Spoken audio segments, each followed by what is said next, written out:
अस्सलामु अलैकुम रहमतुल्लाहि बरकातहू। मैं उम्मीद करना तुसी सारे ठीक होवोगे और अलहमदुलिल्लाह मैं भी ठीक हाँ।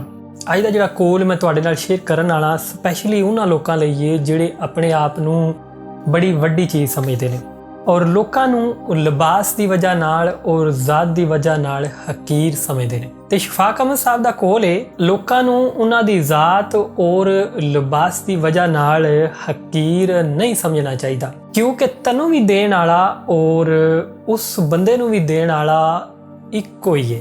तो खुदारा तुसी किसी ज़ात नाल या अपने लिबास नाल तुहाडे कोले जिहड़ियां रब दी ज़ात ने चीज़ां दित्तियां ने उहदे ते गुरूर नहीं करना चाहिए।